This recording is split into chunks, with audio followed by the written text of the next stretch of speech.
اور میں اس کی بات دوں محمد بن ابو بکر کے قتل کرانے والا، حضرت عمر قتل کرانے والا یہ معاویہ ہے، بہت بڑا منافق ہے یہ۔ میں نے اس بات پر کہا کہ جس نے حضرت حسن کو زہر دے کر مروا ڈالے، مولا کائنات سے جنگ نہیں، اس نے دشمنی اتنا کیا ہے کہ مولا کائنات کو مسجد میں جا کر شہید اس نے کیا ہے، جس نے مولا کائنات سے اتنا بڑی دشمنی کیا۔ اور ممبروں پر 50,000 ممبروں سے 60 سال تک معاویہ نے گالی دلوایا ہے۔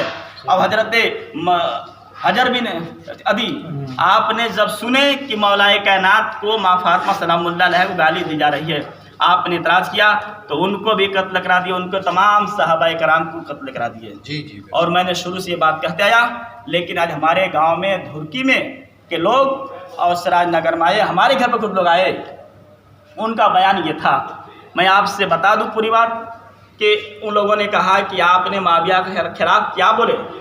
میں نے کہا حضرت مولوی صاحب ہمارے استاد آپ ہیں، تمام علماء کرام بیٹھے تھے، 5 7 8 جو بھی ہوں گے، کم سے کم اور عوام بھی بیٹھے تھے وہاں کے لوگ۔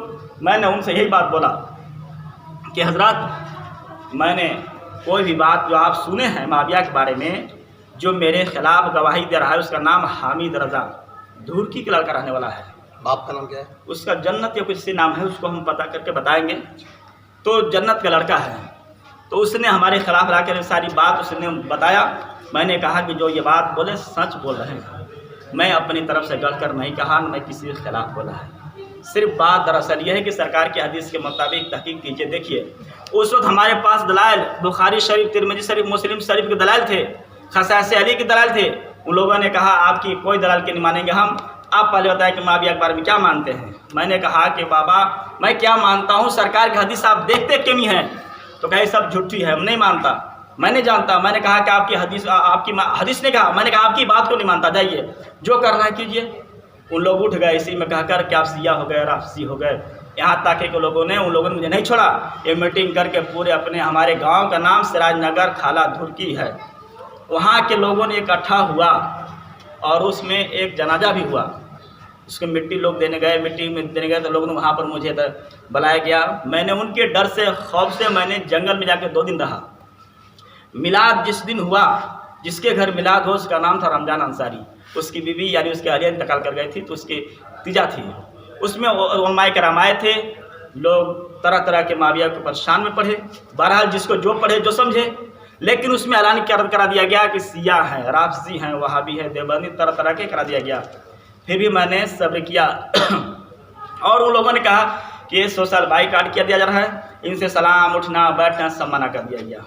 مجھے برداشت ہو گیا کہ کوئی بات نہیں، مولا کائنات کے لیے میں بولا ہوں، اس کو مجھے انصاف کرنا ہے اور قرآن و حدیث کی روشنی میں مجھے دکھانا ہے۔ اور لوگوں نے مجھے نگلیکٹ کر دیا، چھانٹ دیا، یہاں تک کہ ہمارے گھر کے لوگوں کو پریشان کرنا شروع کیا۔ بتائیے آپ چھوٹے چھوٹے بچے ہیں، 6 مہینہ کا بچہ ہے، سال بھر کا بچہ کیا جانتا ہے وہابی دیوبندی سنی کیا ہے؟ ہمارے اپنا کھیت ہے، مکان ہے، جگہ زمین ہے، جو لوگ جاتے ہیں اس کے گھر۔ میں نے ٹولہ محلہ پر بولا کہ آپ کھانا مت دیجیے، پانی مت دیجیے میرے بچے کے، لیکن بچہ کیا کرے ہیں، ان کو لوگ اعتراض کرتے ہیں۔ بہرحال میں نے سب برداشت کرتے ہوئے لوگوں نے، پھر بھی میں نے وہاں کے ادارے دارالعلوم قادریہ نوریہ بگھارو، سون بھدر ایک وہاں پر یو پی ہے، اس کا نام سون بھدر کے، اس پر ڈسٹرکٹ ہو رہا ہے، ضلع وہی پڑتا ہے وہاں۔ وہیں کے مفتی محمود صاحب، مولانا نذیر صاحب سے میری گفتگو کی بات ہوئی، ان لوگ میری بات کو بھی نہیں سنے، وہ بولے ڈارے کہ آپ کے پاس جو بھی کتاب ہے میرے پاس لے آئے۔ ہم کہ حضرت آپ کے پاس ہم آ نہیں سکتے، ہمارے گاؤں کے لوگ طرح طرح کے دھمکی دے رہے ہیں، ہم اگر آپ کے پاس آئیں گے تو ہو سکتا ہے ہمیں جان کی خطرہ ہے، آپ آئیں۔ تو انہوں نے کہا کہ آپ معاویہ کے بارے میں خلاف بولا ہے۔ میں نے کہا کہ سرکار کی حدیث کے مطابق میں نے کہا ہے کہ باغی منافق، شروع سے لے کر آج تک میں کہہ رہا ہوں کہ مسلم منافق اور باغی ہے۔ اب لوگوں نے ہمارے اوپر واٹس ایپ سے، فیس بک سے فوٹو نکال کر ماتھے پر لکھا ہے کہ وہ مردود ہو چکا ہے، کافر ہو چکا ہے اور دیوبندی وہاں بھی ہو چکا ہے۔ میں مفتی محمود سے سوال کرنا چاہتے ہیں کہ مفتی صاحب آپ کیا قاضی شہر ہیں؟ آپ کو گورنمنٹ نے لکھ کے دیا ہے، آپ سیاہ سنی کا حق کہاں سے ملا؟ تو آپ مجھے جواب دیں۔ تو میں نے ان لوگوں کو کہا، ان کو سننے تیار نہیں، اور تمام فتویٰ میں دکھائیں گے جو لکھ کر دیے ہیں، اور انہوں نے بولا کہ یہ اس سے ہوشیار ہو جائیں، یہ منافق باغی سیاہ ہو گیا ہے، جہاں اس کو پیسر کو بھی کریں، جہاں پر اس کو اٹیک کریں۔ تو مجھے آپ لوگوں سے اپیل ہے، گزارش ہے کہ آپ ہماری باتوں پہ آپ تحقیق کریں، دیکھیں کہ میں نے جو بولا ہے قرآن و حدیث کی روشنی میں صحیح یا غلط ہے۔ اور آج بھی ہمارے یہاں میٹنگ ہونے والا ہے، اب کیا اس میٹنگ میں بات ہو رہی ہے کیا نہیں ہو رہی ہے، مجھے جان کی خطرہ ہے جی۔ بروز جمعہ کے دن آج میٹنگ وہاں پر ہے، تو ہم چاہتے ہیں کہ وہاں سے مفتی صاحب کیا لکھ رہے ہیں کیا نہیں لکھ رہے ہیں، اس لیے مجھے جان کی خطرہ ہے، پورے واٹس ایپ پر کر دیا گیا، گروپ میں پھیلا دیا گیا ہے۔ اب ہم چاہتے ہیں کہ ان لوگ پر قانونی کارروائی کریں، اگر سمجھ آتے ہیں تو ٹھیک ہے، نہیں سمجھیں گے تو ان لوگ پر FIR کرائیں گے، اور ہم بچنے کے تھانہ سے اپلیکیشن لگائیں گے، تاکہ مجھے وہاں رہنا ہے۔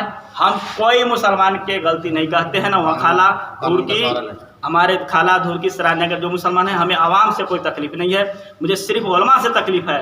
اگر یہ علماء بات کہتے کہ آپ صحیح یا غلط قرآن و حدیث کی بات ہے، ہم لوگ سمجھوتا کر لیتے ہیں، ٹھیک ہے، اگر وہ بات صحیح ہے تو صحیح ہے، غلط ہے تو غلط ہے، ورنہ کہتے یہ سب لوگ کہتے آئے ہیں، اس بات خاموش رہیے، چپ رہیے، یہ بات ہو سکتی تھی، لیکن آپ نے ڈائریکٹ مجھے کفر کا فتویٰ دیا ہے، مجھے اس چیز کا افسوس ہے اور مجھے جان کے خطرہ ہے۔ ہم قانونی کارروائی کریں گے، پرشاسن کریں گے۔ السلام